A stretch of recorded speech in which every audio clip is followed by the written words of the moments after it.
Jesus mo na sirohado Jesus say pas marahami macawas ratai muse malae se anu sate saromahita tu surgoi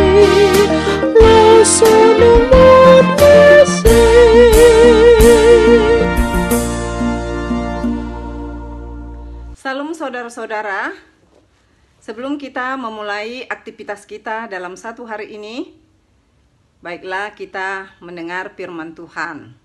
Namun sebelumnya kita berdoa. Damai sejahtera Allah yang melampaui segala akal, kiranya memelihara hati dan pikiranmu di dalam Kristus Yesus Tuhan kita. Amin. Saudara yang dikasihi Tuhan kita Yesus Kristus, firman Tuhan yang akan menyapa kita diambil dari Efesus pasal 2 ayat 13. Tetapi sekarang di dalam Kristus Yesus, kamu yang dahulu jauh sudah menjadi dekat oleh darah Kristus. Demikian firman Tuhan. Saudara-saudara yang dikasihi Tuhan kita Yesus Kristus, Rasul Paulus menuliskan suratnya kepada jemaat yang ada di Efesus. Mereka diingatkan akan masa lalu mereka, namun sekaligus mereka diingatkan akan status identitas mereka pada masa kininya. Itulah sebabnya Rasul Paulus memakai kata jauh dan dekat. Kita mengetahui bahwa jemaat yang ada di Efesus sebelum mereka percaya atau terpanggil percaya kepada Tuhan Yesus Kristus, mereka adalah orang-orang yang menyembah berhala, di mana mereka hidup secara duniawi. Misalnya mereka hidup dalam percabulan, mereka juga hidup di dalam perdukunan, lalu banyak hal yang mereka lakukan. Semua itu adalah hal-hal yang duniawi, hal-hal yang tidak ada hubungannya dengan iman percaya orang-orang Kristen. Namun setelah Yesus datang ke dunia, dia memberikan darahnya, dia menjadi korban untuk pengampunan, penghapusan dosa manusia. Maka berita keselamatan itu dibawa oleh orang-orang yang dipakai Tuhan membawa berita keselamatan. Salah satunya adalah Rasul Paulus pada zamannya. Dan di sini dipakai Rasul Paulus kata dekat. Tentu hal ini memberitahukan kepada jemaat yang ada di Efesus, mereka yang tadi jauh, mereka tidak bekerja, mereka tidak melakukan hal-hal yang diperkenankan oleh Tuhan, namun kini mereka sudah menjadi dekat. Pertama, bahwa darah Tuhan Yesus Kristus telah dicurahkan bagi pengampunan dosa-dosa manusia. Dan kemudian mereka telah beriman kepada Tuhan Yesus Kristus sebagai Sang Juru Selamat bagi hidup mereka. Karena itu mereka ini adalah orang-orang yang dipilih oleh Yesus. Seperti yang dikatakan pada ayat 6, dan di dalam Kristus Yesus Ia telah membangkitkan kita juga dan memberikan tempat bersama-sama dengan Dia di sorga.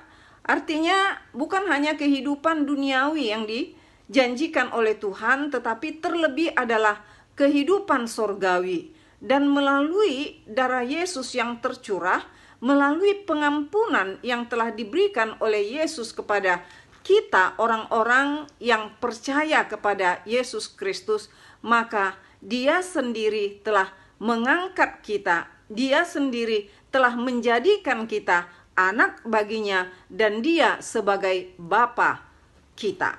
Dan kita ini disebut sebagai keluarga Tuhan. Kita ini menjadi keluarga warga kerajaan sorga.